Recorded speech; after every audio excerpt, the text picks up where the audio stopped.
mic. Yeah. All I need is one mic. Yeah. All I need is one mic.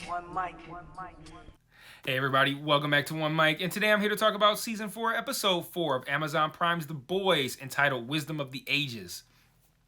You know, I was admittedly pretty critical of the show last week and its first 3 episodes, and while I take none of those critiques back, I thought this was a pretty strong episode that shows a much more promising direction than what was laid out last week in the first 3 episodes. I still think the Starlight Firecracker stuff is very weak, and Kimiko's subplot is even weaker, but the other stuff I was critical of, like the direction, it looked like they were taking Homelander, and the quality of the action, both of those things, plus several other things, took a very positive turn this week. I do still feel like this show is reaching the point where it's raised the bar so high, as far as what it's willing to depict anyway, that it's almost kind of backed itself into a corner. Like, to continue to impress, it kind of has to keep upping the ante, which is really difficult to do creatively, is when you have been as creative as this show has so far, and I feel like that's kind of shown. A lot of the show's big moments feel a lot less shocking and more kind of like standard day at the office watching an episode of The Boys. That's why it's so important that I think the storylines remain compelling. Like, if the shock value of the show runs dry, and truthfully I believe that it has, you need to have strong stories and characters to continue carrying the show. And those first 3 episodes felt like they did the opposite with weak storylines and weak character arcs. However, as a big fan of this show, I've watched every episode. I've covered, I thought I covered all 4 seasons, but apparently I've only covered the last one. I know it's because though the videos just don't perform well. But, you know, I want this show to win. I do enjoy watching this show and hanging out with these characters. So I'm glad that this week was kind of like a bounce back for the show.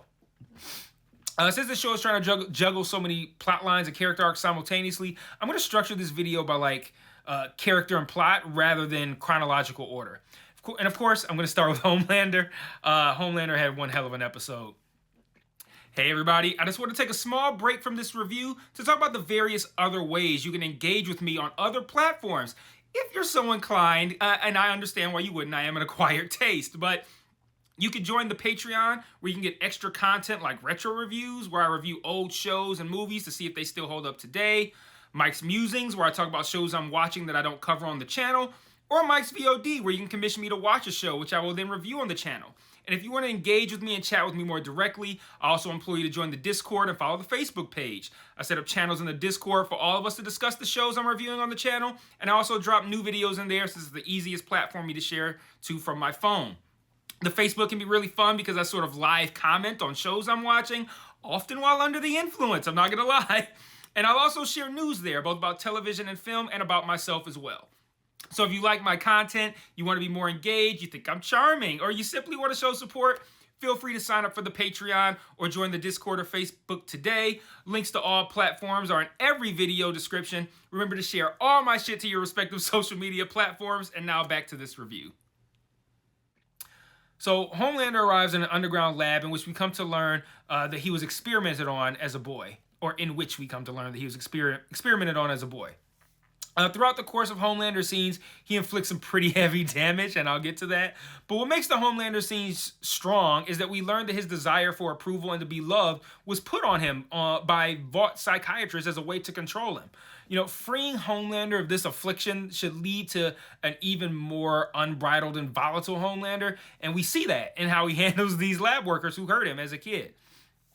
He incinerates the first guy in this kind of like walk-in oven for gleefully playing trash can basketball while they tested Homelander's ability to withstand extreme heat. You know, I love the line when he said that even though his skin didn't char, that it still hurt, and that when he cried, the tears sizzled on his face. That's the kind of shit I want to hear characters on this show saying. So the next thing he does, he lasers a massive hole through the next guy's like dick asshole area, and then I can't reach back, and then puts him out of his misery in the same way that I would step on an ant, because this guy failed at jerking off in front of a crowd of people. Apparently this guy called Homelander Squirt because he caught him beaten off, and everyone had a good laugh about that, so that's why Homelander gave him that specific punishment. And then lastly, Barbara, the woman who was presumably in charge of this lab back in the day, He apparently made her watch as he turned everyone into pulp and blood. The episode ends with us being assured that Homelander is about to be a fucking menace for the rest of the season. So that's good. Really good stuff from Homelander. That's where that character needs to be. The breast milk stuff, the gray pubes, like, all that stuff. Like, he just needs to be frightening. And it looks like we're gonna lean into exclusively frightening, and that works really well. Moving on to Butcher. He gets the next most attention this week as his sickness seems to be getting worse. Or is it?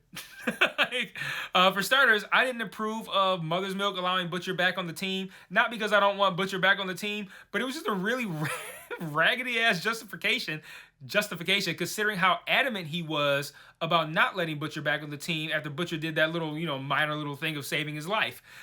They spent the first 3 hours of this season, having Mother's Milk tell Butcher he can't be back on the team for him to just be like, well, that shit the Sage and Homelander are saying is end of time shit, so we need him. Like, that's it? Like, that's it? That's weak, man. It's always been that dire of a situation. I don't know. I felt like Butcher had either already done enough to be back on the team, I felt that he had already done enough. If that wasn't enough, he should have stayed off the team, or he was just gonna have to do more. And I feel like he didn't do anything, and Mother's Milk just changed his mind. But once Butcher is back, he immediately sets out to find dirt on Firecracker for Annie. They get some dirt from someone named Web Weaver, thankfully off screen, by giving this guy a heroin enema. He apparently told him that Firecracker fucked a 15-year-old back in the day, and they try to blackmail her with that info. It doesn't work, and I'll get into why when I start talking about Annie. But Butcher does manage to steal the keys to her trailer, and he gives them to Frenchie to go have a search around. Frenchie gets attacked by some Reed Richards motherfucker while in the trailer, and Butcher saves him using the same liquid nitrogen that we saw him knock someone out with earlier. I like continuity, but as Reed Richards looks to get the elastic upper hand on Butcher, that little worm thing that's been crawling around his head, it appears to come to life and handle the situation. Now, we don't see it, but it's equally as filthy as the scene that Homelander left behind at the end of the show. Blood, pulp, guts, disgustingness everywhere, and Barbara left alive to kind of just ponder on it. Butcher doesn't leave anyone alive here, but everyone else sees the scene and is justifiably disgusted. This show hasn't shied away from comparing Butcher and Homelander to one another, so I don't think it's a coincidence that both of their stories kind of contain these massive inflicting of violence on someone else. Since Butcher's story kind of intersected with Annie's, though, this seems like a good time to move on to her.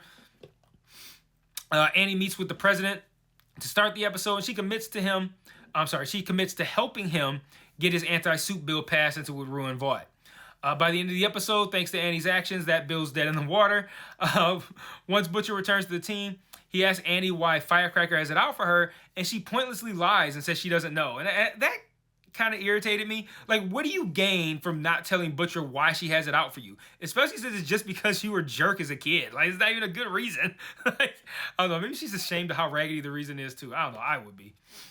So, like I said earlier, Butcher's attempt to blackmail Firecracker by telling the world that she fucked a 15-year-old doesn't work. And it doesn't work because she just owns it.